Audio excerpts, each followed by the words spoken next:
இந்த வீடியோ வந்து மெயினாக பார்த்தீங்கன்னா, நம்ம ஃப்ளைட்டில் போகும்போது லிக்விட்ஸ் வந்து எவ்வளோ எடுத்துகிட்டு போகலாம், எப்படி பேக் பண்ணலாம், சேஃபாக எப்படி கொண்டு போகிறது அப்படிங்கிறது தாங்க பார்க்க போகிறோம். ஸோ நான் எவ்ரி டைம் சிங்கப்பூர் வரும்போது பார்த்தீங்கன்னா, கண்டிப்பாக நெய் எடுத்துகிட்டு வருவேங்க. குறைஞ்சது ஒரு 5 லிட்டர்ஸாவது எடுத்துகிட்டு வருவேன். பாஸ்ட் 12 இயர்ஸாக எடுத்துகிட்டு வந்துட்டுருக்கேங்க. இந்த மாதிரி தான் பேக் பண்ணி எடுத்துகிட்டு வருவேன். இது வரைக்கும் எப்போவுமே லீக் ஆனதும் கிடையாது. அதே மாதிரி ஏர்போர்ட்லேயும் எந்த இஷ்யூஸும் வந்தது கிடையாது.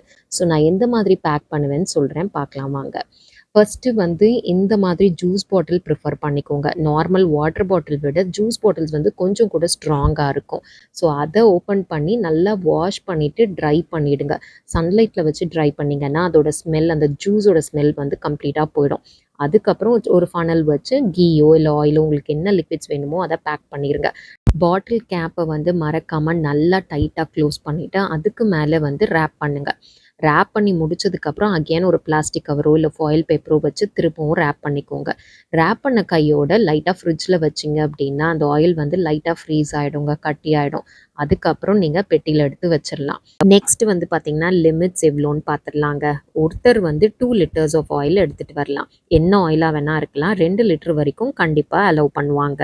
அதே மாதிரி லிக்விட்ஸை சரியாக பேக் பண்ணல அப்படின்னா கண்டிப்பாக செக்யூரிட்டி செக்லேருந்து எடுத்து டிஸ்போஸ் பண்ணிவிடுவோம்.